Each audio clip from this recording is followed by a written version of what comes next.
까마님 나도 시작입니다. 모든 자산이 좀 좋지 않은 9월이 드디어 개막을 했습니다. 그리고 오늘은 미장이 휴장이죠. 그래서 오늘은 미장 휴장을 기념해서 여러분들께 9월 전체 증시의 맥과 추세에 대해서 좀 설명을 드리는 시간을 갖고자 영상을 제작하게 되었습니다. 먼저 추세에 대해서, 이 추세란 무엇인가? 모든 지수와 모든 종목은 상승의 추세라도 이렇게 올라가진 않잖아요. 그리고 하락의 추세라도 이렇게 수직으로 내리꼽진 않습니다. 모든 상승 추세와 하락 추세는 채널을 그리면서 채널 안에서 저점과 이 고점을 계속적으로 높이면서 올라가고요. 내리는 와중에도 이 채널을 그립니다. 채널을 그리면서 저점과 고점을 낮추면서 이렇게 내려갑니다. 한마디로 올라갈 때도 요렇게 올라가고, 내려갈 때도 요렇게 내려갑니다. 그런데 여러분들은 전체적인 추세를 보지 않고 매수를 하고, 올라가면은 했지 그랬지, 내 말이 맞지 않느냐, 그럼 또 내려가, 그리고서 손절, 그리고 올라가면은 했지 그랬지, 그러면 또 내려가, 손절, 그리고 올라가면은 했지 그랬지, 매수하고 또 내려가, 그러면은 손절, 했지 그랬지, 이렇게만 반복을 하다 보니까 내가 사면은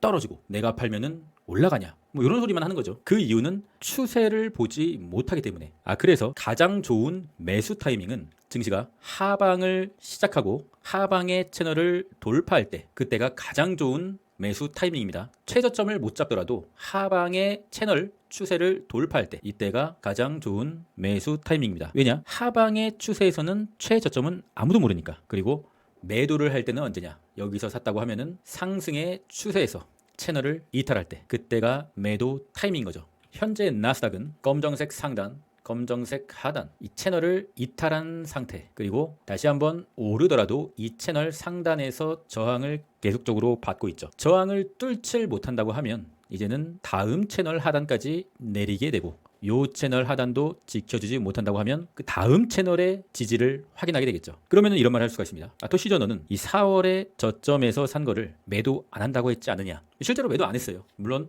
이때 약간의 부분 매도는 했죠. 왜냐? 3배 레버리지니까. 그 이유는 증시가 아무리 조정을 한다 하더라도 요 지점까지는 안 올 거라고 생각하기 때문에 부분 익절은 했지만 전량 매도는 안 했다. 그런데 추세가 이렇게 위태위태한 상태에서 요런 구간 또는 요런 구간에서 산 사람들은 채널을 이탈했기 때문에, 그리고 채널을 이탈한 요 지점이 자신의 평단보다 낮잖아요. 한마디로 물린 거잖아요. 그러면은 이 높은 평단으로 TQ나 속슬 3배 레버리지를 갖고 있는 사람들은 손절을 해야죠. 계속 갖고 있는 것은 좀 미련하다. 하지만 한 가지 경우의 수, 현금이 많다면, 주식 비중이 10이고 현금이 90이다. 그러면은 뭐 쳐내린다고 하면 매수를 받으면 되니까. 그런데 주식이 한 80이고 현금이 한 20이다. 그런데 자신의 평단이 좀 높아. 그리고 추세 하단을 이탈했어. 그러면은 손절을 해야죠. 왜냐? 만약에 하방의 채널이 형성되면은 저점과 고점을 계속적으로 낮추는 요런 패턴이 나올 수도 있는 가능성이 생기는 거예요. 왜냐? 채널의 하단선을 여기서 이탈했으니까. 무슨 말인지 알겠죠? 그러면은 만약에 현금이 굉장히 많고 진짜 나스닥이 조정을 받아서 이런 저점과 고점을 낮추는 패턴이 나온다. 그러면 언제 사야 되느냐? 물론 계속 분할 매수하는 것도 나쁘진 않죠. 계획을 갖고 현금 비중을 계속적으로 체크하면서 분할 매수하는 것은 나쁘진 않다고 봐요. 그런데 그런 분할 매수는 많은 경험이 있어야 되고 계획적이어야 되고 마이너스를 믿음으로 견디는 멘탈이 있어야 된다. 하지만 그런 멘탈이 없는 사람들은, 만약에 나스닥이 9월에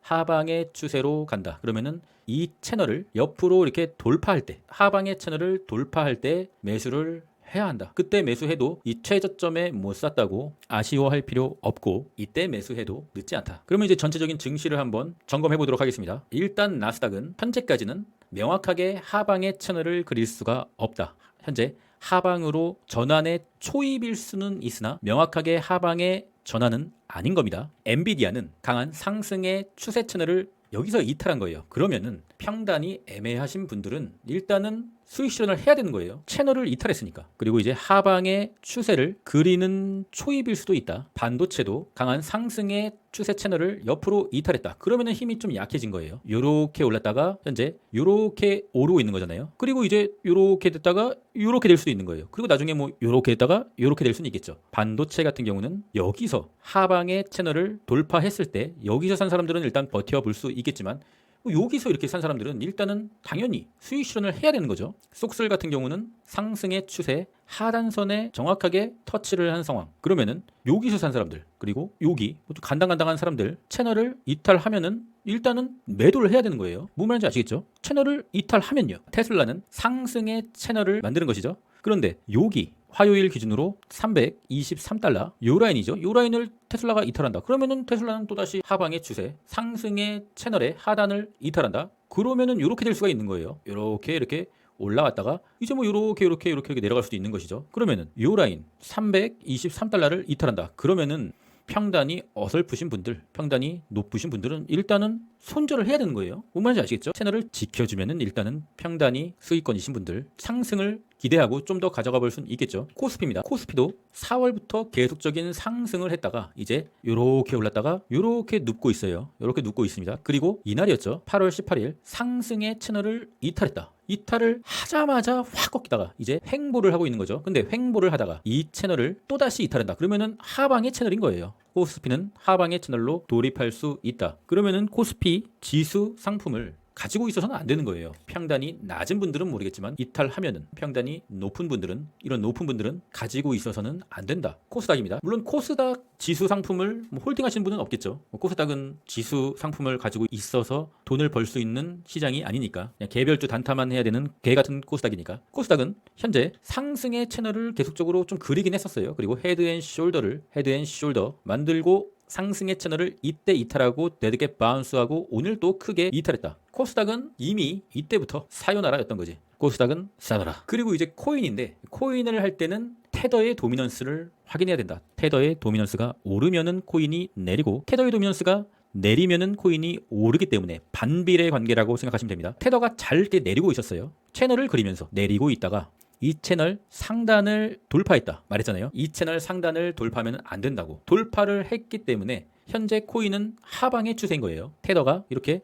솔직히 뭐 이렇게 갈 수도 있는 거예요. 미래에 갔다 와본 것은 아니니까 뭐 이렇게 끝까지 갈 수도 있는 것이죠. 그렇기 때문에 현재 코인을 평단이 뭐 간당간당하다, 평단이 낮으신 분들, 뭐 비트코인 작년에 사신 분들, 이더리움 올해 뭐 4월에 사신 분들, 그런 분들은 일단은 홀딩의 개념이지만 요 며칠에 이제 코인들을 샀다, 그래서 물렸다, 그러면 현재 코인들을 갖고 있어서는 안 되겠죠. 물리면서 갖고 있으면은 뭐 좋을 게 없으니까. 테더가 이 파란색 하단, 파란색 상단을 이렇게 가다가 이탈할 때, 그러면은 다시 이렇게 하방의 채널로 갈 수 있으니까 그때 차라리 코인을 사는 게 현명하다. 그러면은 이때는 코인들이 많이 싸져 있을 테니까. 현재 테더가 이렇게 상승의 추세로 가고 있는데 코인을 계속적으로 물을 타면서 매수를 한다. 저는 별로 그렇게 추천드리고 싶지는 않습니다. 비트코인입니다. 비트코인도 지난 5월 달부터였죠. 하방의 추세를 그리다가 이 하방의 추세 상단선을 이렇게 돌파했잖아요. 뭐 요때 들어가도 상관은 없던 거예요. 그리고 약간의 수익을 챙기고 매도하면은 좋았겠죠. 그런데 최근 고점을 보여주고 하방의 채널을 만들었다. 그러면은 이 하방의 채널 안에서 고점과 저점을 계속적으로 이렇게 낮추고 있잖아요. 그러면은 지금 비트코인을 과연 매수를 해야 하는 것인가? 이렇게까지 내릴 수도 있는 것이잖아요. 이쯤이었었나? 비트코인이 없으면은 이제 거지가 될 것이다. 비트코인을 무조건 사야 된다. 그런 유튜버들이 되게 많았어요. 차트를 전혀 못 보는 유튜버들. 그리고 최근이었죠. 최근에 이제 비트코인을 내릴 때마다 사겠다라는 유튜버들이 몇몇 분 보이더라고요. 그런데 그 사람들 지금 영상을 보니까 이런 말 하더라고요. 이제 비트코인 반등하면은 본전에 뭐 절반을 덜어내던가 일단은 나오겠다. 아니 내릴 때마다 분할 매수 한다며. 그러면은 계속 내릴 때마다 분할 매수 해야지. 왜 또 말이 달라져. 진짜 웃긴 거야. 그러니까 유튜버들이 차트를 보지 못한다. 비트코인은 계속 내리다가 최소한 이 하방의 채널을 옆으로 이렇게 이탈할 때 매수를 고려해 볼 수가 있다. 왜냐? 이 채널 안에, 하방의 채널 안에 있을 때는 계속 내릴 수도 있는 거니까. 당장 오늘 아니면은 내일이라도 이렇게 좀 이탈을 해주고 뭐 이렇게 행보할 때, 요럴 때 사는 게 훨씬 더 멘탈적으로 합리적이지 않나. 이더리움도 잘 가다가 굉장히 잘 갔어. 고점과 저점을 높이면서. 그런데 최근에 8월 29일 상승의 채널 하단 빨간색 선을 이탈했다. 여기를 이탈했기 때문에 다시 한번 리테스트, 빨간색 하단에 리테스트하고 맞고 또 떨어진 거야. 그러면은 이제 이더리움도 마냥 좋게만 볼 수 없는 것이 하방의 채널을 만들었다. 이더리움이 최소한 여기를 이렇게 좀 옆으로라도 이렇게 내리다가 여기 돌파를 해주고 지지받고 다시 이렇게 갈 때 요때 매수를 하는 겁니다. 하방의 채널 추세를 돌릴 때 그때 매수를 해야 돼요. 과거를 봤을 때도 계속적으로 내리다가 하방의 채널을 옆으로라도 돌파했을 때 요때 사는 거고, 요때도 계속적으로 이렇게 내리다가 하방의 채널을 옆으로 이렇게 돌파할 때 사는 거고, 상승의 추세일 때는 상승의 추세 채널 하단을 지지해줄 때 요럴 때 사는 거고. 그런데 현재 상승의 추세 하단을 이탈했잖아. 그러면은 짧게 먹고 튀는 단타를 하던가 좀 홀딩하는 물량은 하방의 채널을 옆으로 이렇게 돌파를 할 때죠. 돌파할 때 매수를 하는 습관을 길러야 된다. 그것이 바로 추세 매매다. 뭔 말인지 아시겠죠? 다시 나스닥으로 돌아와서 9월 중에 조정을 받아서 파란색 하단 요 라인을 이탈한다. 요 라인까지 온다. 그러면 여기서 매수를 한번 받아볼 수 있는 거지. 상승의 추세 채널 하단이니까. 여기서 다시 반등을 할 수도 있으니까. 이러한 애매한 상황에서는 레버러지를 땡겨서는 안 된다. 그런데 이제 여기를 이탈한다. 그러면은 다음 지지선, 전고점 라인, 이 빨간색 지지선, 여기서 한번 다시 매수를 받아볼 수도 있는 거죠. 지지선이니까. 그런데 여기를 이탈한다. 그러면은 나스닥의 긴 추세 하단 검정색 라인, 검정색 라인에서 다시 여기서 매수를 받아볼 수 있겠는 거죠. 여기도 깨진다. 그러면은 이제 200일선. 여기도 깨진다. 그러면은 믿음의 영역. 그러니까 추세가 하방이었을 때 그 하방 추세를 돌파할 때 매수한 물량은 일단은 홀딩을 하는 거지. 그게 상방 추세로의 전환이 될 수도 있는 시발점이 될 수도 있으니까. 그런데 어설프게 산 이런 높은 구간에서 산 물량들은 상승의 추세 하단선이 이탈되면은 일단 수익 실현을 하든지 손절을 하든지 해야 된다. 왜냐? 상승 추세 하단 이탈 부근이 하방 추세의 시작일 수도 있으니까. 버틴다는 것은 평단이 낮은 물량을 버티는 거지, 자신이 욕심이 그득그득해서 높은 곳에서 산 물량은 버티는 게 아니에요. 주식은 때로는 손절을 빨리 높은 곳에서 해야만 다시 현금 비중이 생기고, 현금 비중이 있으면은 언제든지 살아날 수가 있다. 절대로 끝까지 내리는 경우가 없기 때문에 다시 상승 추세가 또 시작될 거기 때문에 그때 매수하면은 다시 수익을 낼 수 있다. 현재 나스닥은 명확하게 하방 추세는 아니기 때문에 모두 한번 파이팅 한번 해서 9월달을 잘 대응하도록 하시죠. 개인적으로 9월달은 계속 홀딩만 하는 장기 투자자는 별로 재미없을 거라고 생각해요. 약간의 단기 매매나 단타 매매나 그런 매매도 같이 좀 병행해야 살아남을 수 있지 않을까. 물론 증시가 크게 내린다고 하면 절대로 이걸 바라고 있지는 않으나, 크게 내린다고 하면은 저는 전투를 시작할 겁니다. 그럼 전 끝까지 하겠습니다. 이상입니다.